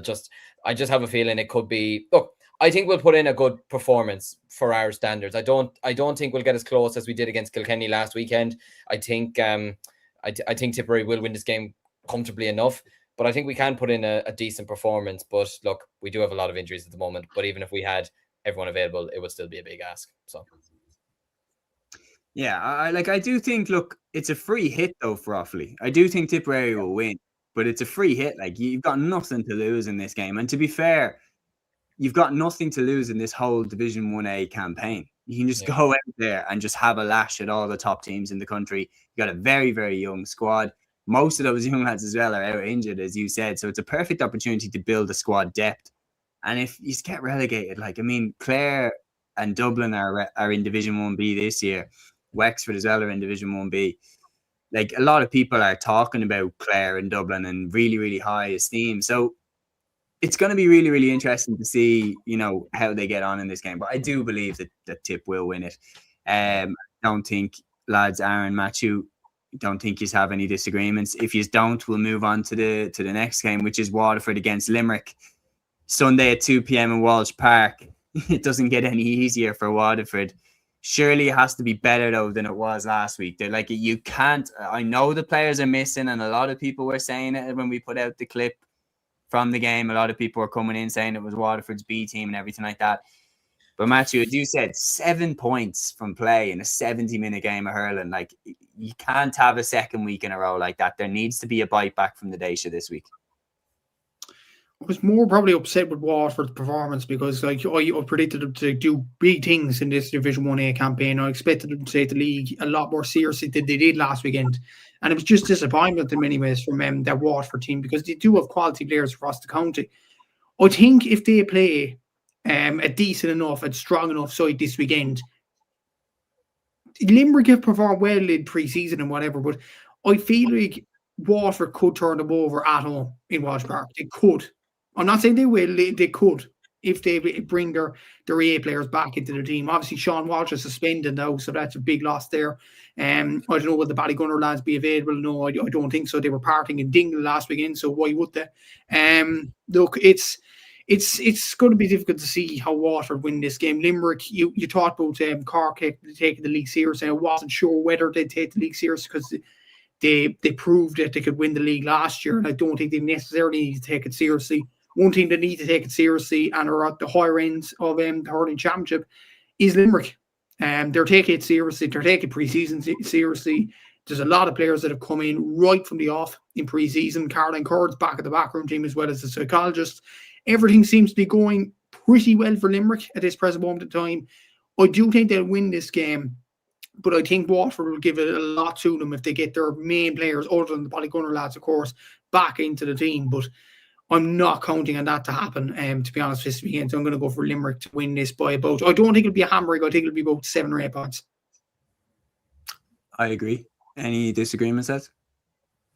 No, I think it'd be fairly comfortable enough for Limerick. I think Waterford, they were far too flat, I think, last week, and far too much of an over-reliance really on Ruben Halloran. And like, especially in those type of games, like you feel like you need to see something from a team. You need to see a bit of fight. You need to see something. And for Waterford, I just didn't see anything at all. And I think, especially given the fact it's Limerick's first game and how last year ended, they're going to start like an absolute steam train. So yeah, I think it could be 7 or 8. But honestly, when you're looking at the full-time score, if this was 13, 14, 15 points, I wouldn't be that surprised either.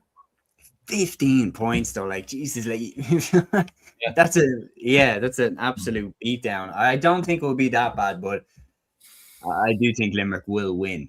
And so that's Division 1A previewed and predicted. So I think we've gone nearly unanimous in that we think Tip are going to beat Offaly, that we think Limerick are going to beat Waterford, and that we think Cork are going to beat Galway, except the Cork man. But anyway, move on to Division 1B. I'll put my neck on the line for these predictions then. So Dublin against Kildare, Saturday at 7:30 p.m. at Parnell Park. I do think that the Dubs will win that game. Home advantage and home advantage will be important in this game because Kildare are really up and coming. But you look at last year, I don't think we can take last year's game too much into account because Kildare were fresh off the back of that, like fresh off the back of winning the John McDonagh Cup. Like it was these 6 days, they were on the beer, and then they literally, while they were recovering from a hangover, they have to get back training for the Dublin game. So they were nowhere near full strength. They will be fired up for this game without question. It's going to be a difficult game for Dublin, but I think home advantage Parnell Park, I do think will shade it.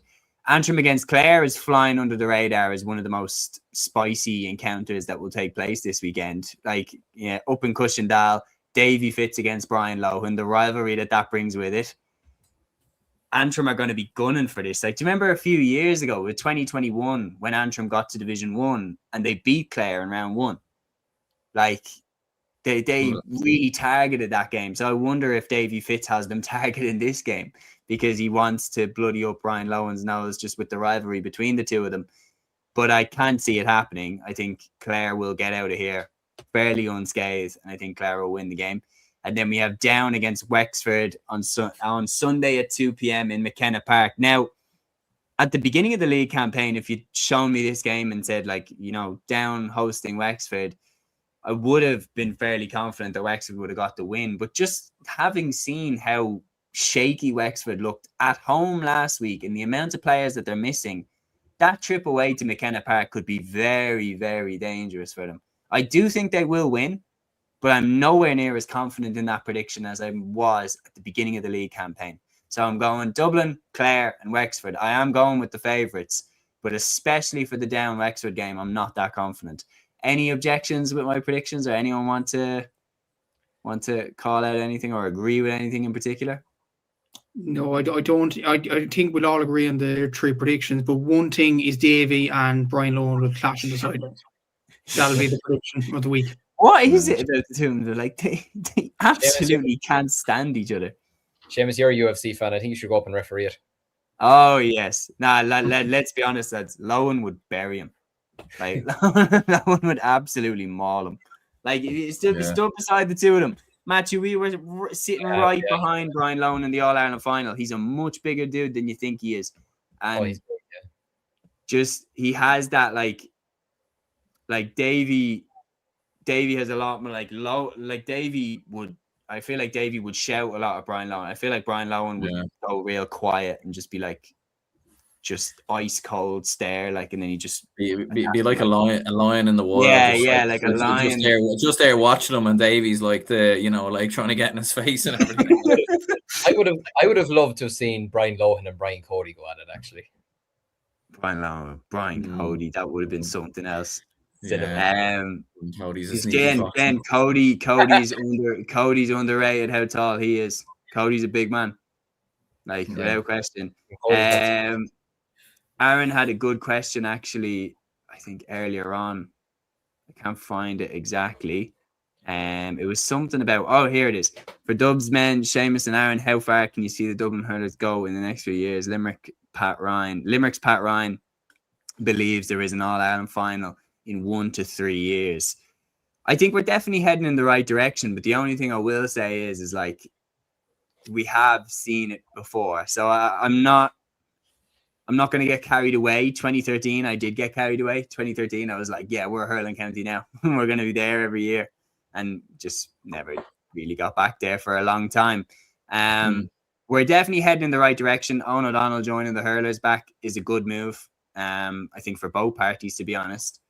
And I think we're definitely moving in the right direction. The win over Limerick last year, you would be naive to say that there wasn't an element of Limerick completely underestimating us. And what happened in the Cork game, and I said this at the time, I definitely said it to you, Matthew, it was clear that Pat Ryan had told Cork, Limerick let them get their hopes up. Limerick let them stay in the game. It was clear that Cork in the first 20 minutes were told, if you even get a sniff of goal, go for it. Like absolutely hammer home the initiative here in the first 20 minutes. And it was clear in that game anyway against Cork that yes, we can compete, but we got a long way to go before we can get over the line to get to an All-Ireland final. Aaron, what's your take? We are moving in the right direction, but we still have a long way to go, I think, before we can talk about winning All-Irelands. Yeah. I think Pat Ryan, like, he makes a lot of good points in that podcast. I listened to it already, like, but I do think at the same time it is baby steps. You know what I mean? Like, don't run before you can walk. A little bit with Dublin. I think the target, first of all, has to be winning Leinster. You know, like, Kilkenny have been winning Leinsters for years, and over the last 3-4 years, I know they got to, you know, a couple of All-Ireland finals against Limerick, but realistically, they haven't really been that close in terms of winning All-Irelands. Like, they haven't. You wouldn't look at them as one of the top contenders. So I think that has to be the first thing for Dublin, is to win Leinster, to regularly get to All-Ireland semi-finals as well. You saw even with Clare, took them a couple of semi-finals and everything else before they could kind of get over the line. So I think we need to focus probably more so on winning Leinster first of all. But I think I'd probably expand the time frame a little bit. I think 1 to 3 years is probably a little bit too soon, but I think, you know, if you're looking at 5, 6, 7 years, especially with the the investment that is in hurling and how big the county is, like, I think there is a lot more emphasis on underage in hurling now than there is in football, and I think we've even been seeing that in recent years. Yeah, I think what will be interesting is will it switch back? Will people start to choose hurling over football over the next years, if the hurlers do turn out to be more successful? I'll put my neck on the line then for divisions 2, 3 and 4, and then you can pick away at any predictions. So starting off with Division 2's round 2, Laois against Derry in O'Moore Park. I'm going with Laois to win that the way that they absolutely hammered their opponents in round 1. I think they're not going to be stopped in round 2. London against Mayo in McGovern Park and Royslip. I'm going to go with London to shade that home advantage.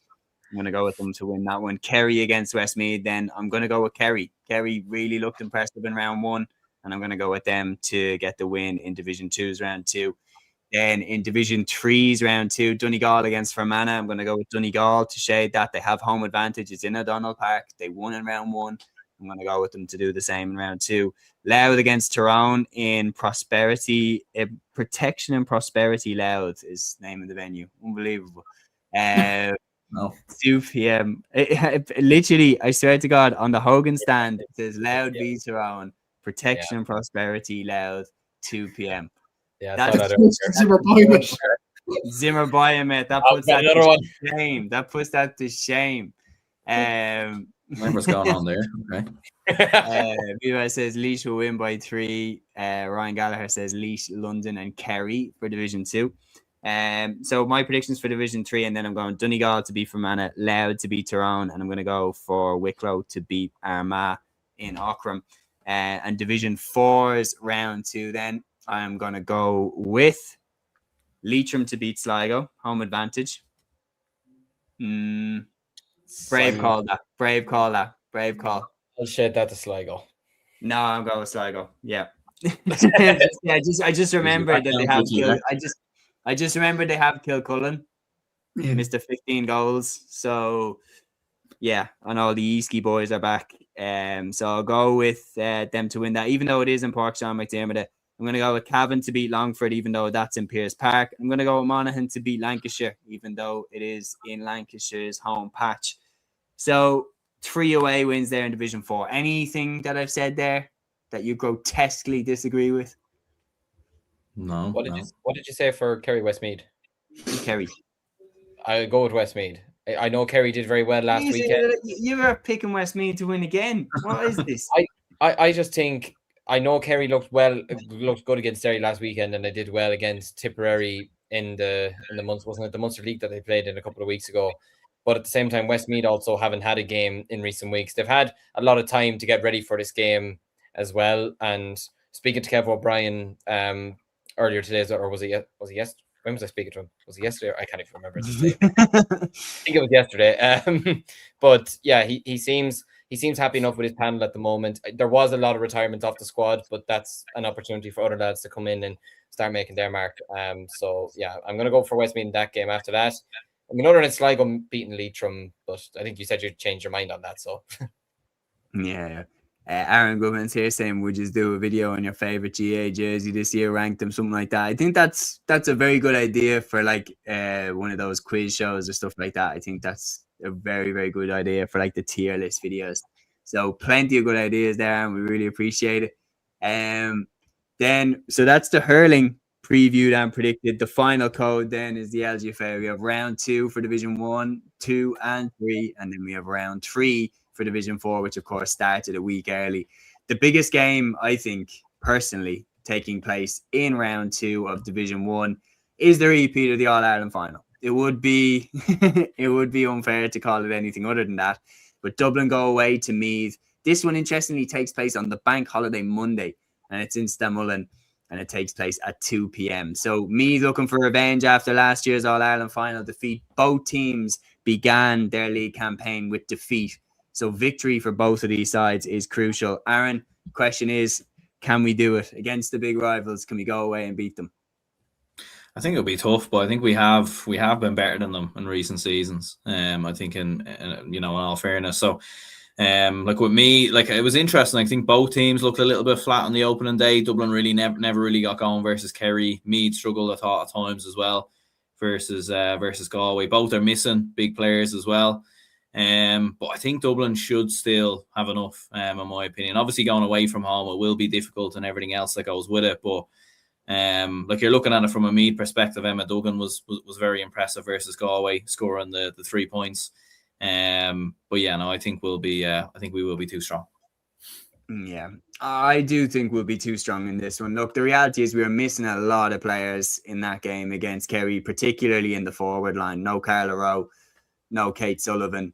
Hannah Tyrrell obviously is retired. She's not coming back. But like, there's noticeable absentees up front for Dublin, basically, is the point. And that game as well, like, it was absolutely appalling conditions for a game of Gaelic football. So I do think in slightly better conditions, hopefully the banker is slightly better conditions. I'm going to go with Dublin to win this one. Matthew, I'm going to throw this one to you because it directly concerns you. Cork hosting Galway Sunday at 2 p.m. in Porky Rin. Galway, of course, are on a fantastic run. They begin their league campaign with a win last week. Double scores. They beat Meath away from home. What are you thinking for this one? Again, I'm going to back the Tribes County in this one. I'm going to go for Galway to beat Cork and Porky Rin. Look, I think both these counties are on different stratospheres. I think Galway are edging for an All-Ireland title, and they have the players to do so, especially if the Kilcurran and Clonburn girls come back into it. They've been absolutely outstanding in so many ways. With Cork, look, it's a developmental phase. Like, look, there are young players there in that Cork team. There's a lot of players that have left the panel. Libby Coppinger's focusing on Camogie. Hannah Looney's not playing LGFA this year. She's focusing on AFLW. Sarah Lee's left the panel. Like, there's a lot of players that are not there. Like, for example, there's only one more Nappy player. That's Maura O'Callaghan. Excellent player, but you wouldn't have seen that over the last few years with this Cork team. Abigail Reen played very well the last day. Emma Cleary's leading the team as captain. But I think Cork are on a different kind of level to where Galway are. Galway are looking for All-Irelands. Cork are just looking to stay up at Division 1, and that's all there is to it. Look, Cork will benefit from this game. It's better opposition. You looked at Division 2 last year. Other than Galway, coincidentally, last year, Cork didn't get much of a test in any game, and that wasn't helping the team. It didn't help the team in the championship whatsoever. But these sorts of games, I think, might help Joe Carroll's team this year, but I do think Galway will be far too strong here. Yeah, I'm going with Galway to win it as well. Any disagreements, lads? Okay, we'll move on to the next game, which of course is Kildare against Armagh. I'm going to run with this one. I think Kildare are going to win this. I really believe. Like, I think last week was like a sign that I feel like the wheels are kind of coming off the Armagh truck here. Like the way that they lost that game to Kildare last year in the championship, and it was in the athletic grounds, and Kildare went into their own backyard with all of that pressure on the line, and they beat them. And then to lose round one the way that they did to Waterford, I just think Armagh aren't at the races yet. I don't think they're with it. I think Kildare will realise that they are one of the teams that are looking over their shoulder at relegation. They got a good draw in the opening day against Cork, and now they have a team that they beat in last year's championship. They have them at home. I think they're going to put all their poker chips on winning this game. I think they're going to leave nothing unturned to try and win this, and I could see them catching Armagh here. Any disagreements? Anyone backing Armagh? Oh, your speaker isn't letting you back Armagh. I don't know why I'm but yeah, I think I was actually swinging towards Armagh, but now when you kind of put it that way, and it has kind of just occurred to me as well that Kildare did beat Armagh last year in the championship as well, so they've had that edge on them.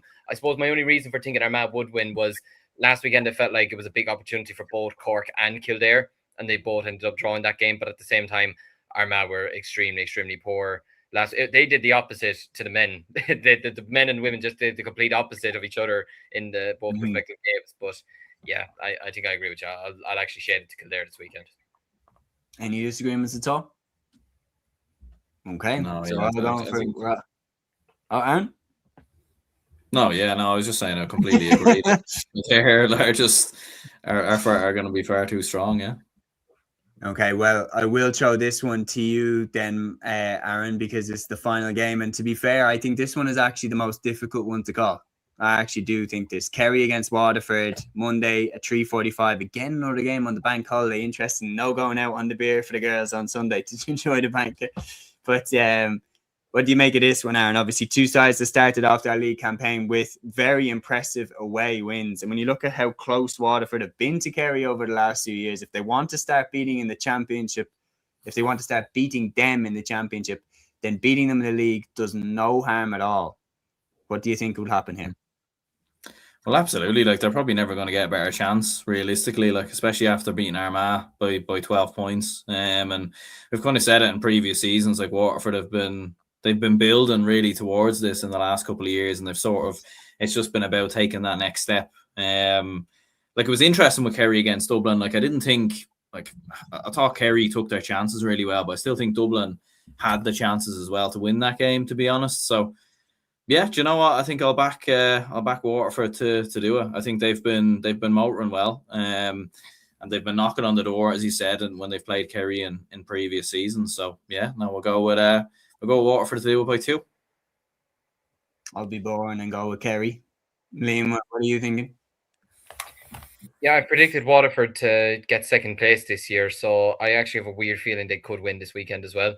They were very impressive against Armagh in the opening weekend, and I think this is a team that really wants to make big strides last year, and they're one of the teams across the country that will be targeting Kerry this year to win an All-Ireland title. And look, going down to Kerry, not easy in the slightest, but yeah, I have a good feeling about. I don't know why I have such a good feeling about Monaghan in both codes, but I do like this Monaghan team, or what Monaghan? Jesus, Waterford team, Jesus. Delusion is that time again. Yeah, lads, we're an hour and 37 minutes. We get delusional at an hour and 15. We're in dangerous territory here. Like, Don McGregor is a great footballer for Monaghan, I heard. Yeah. No, we're far, like the boys are like, the don't swim past this area. We can't even see that sign anymore. We're gone. Off the map. Watford to win. Yeah. Matthew, Liam and Aaron have gone with Waterford. I've gone with Kerry. What are you thinking? I'm leveling it up. I think Kerry. Look, it's a boring prediction, but I just feel like Waterford. I do agree with Liam. They will be in the finals conversation in many ways, but at the same time, they haven't beaten Kerry in a big game in I don't know how long. Like they had, I think, 3 attempts last year and they didn't do it. That's a big hoodoo to get over, and it will be massive to get over this weekend. I don't think they will, though. I think Kerry are far too strong. And when you look at the way they started against Dublin, I think they're looking towards an All-Ireland that they want to build up as much momentum as possible. So I'm going to go for Kerry.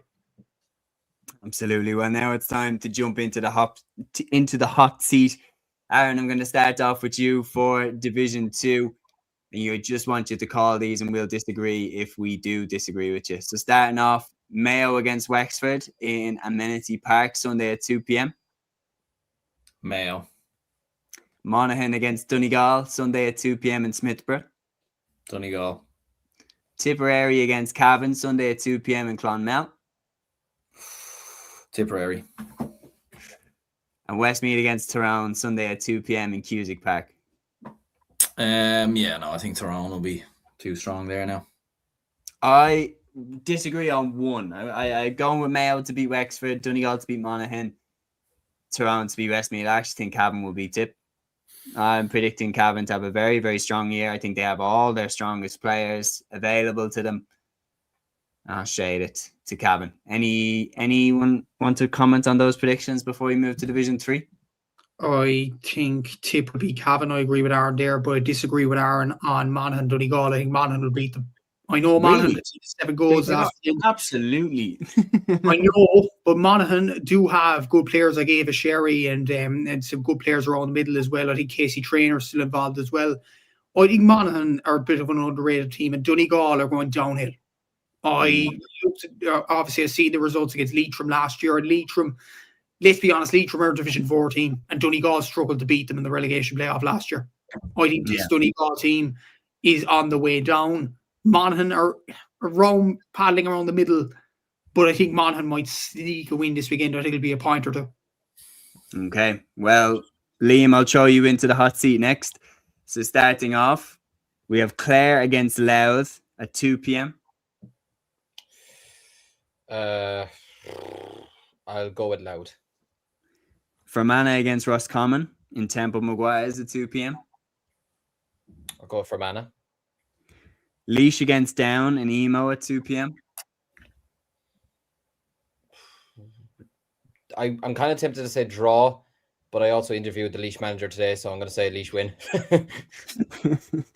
Limerick against Antrim at 2 p.m. Antrim. I agree with all of your picks. I agree with all the picks. Genuinely, I think there's good reason. Fermanagh started the league very well as well. They had a mental draw against, was it Laois? Yeah, it was 3-13 each. Yeah. Draw, so I think they're showing that their inconsistencies that they may have had in previous seasons aren't really bothering them too much. I think Antrim had the slowest start out of the teams I was expecting to start strongly. And Matthew, then for you, I'm going to go Division 4 as round 3. You're in the hot seat for this one. So starting off, once again, interestingly, Carlow against Wicklow. Carlow. Derry against Longford. Longford. Leitrim against Sligo. Leitrim. And Offaly against Kilkenny. Offaly. I agree with all of your picks. Did you say Carlow to beat Wicklow? Oh, I did, yes. Okay, then I agree with all your picks. I don't think I have a particular issue. Leitrim and Sligo as well, of course, a spicy Connacht derby and everything that goes with it. But anyway, unless lads you have any disagreements with Matthew's predictions, I'll wrap up right now because we are, as I said, we're in dangerous delusion time here. 1 hour and 43 minutes on the clock. It's been another mammoth show here on Cúilín Media. So do like, subscribe, comment, all that good stuff. It really, really helps us out here on the channel. It's been an absolute pleasure. Thanks so much, Peter, here saying great preview, lads. Don't forget Cyril Farrell's Laker Gale is on this evening. Can catch it on the +1. Enjoy the games and see you Sunday at 8 p.m. Well said, Peter. We will see you on Sunday at 8 p.m. for the weekend review show where we look back at all of the games that took place from across the weekend. Be there with us and get involved in the live chat. But until then, enjoy the Laker Gale tonight on TG Car. Enjoy the games this weekend. Agus Toar. Instinct, baby.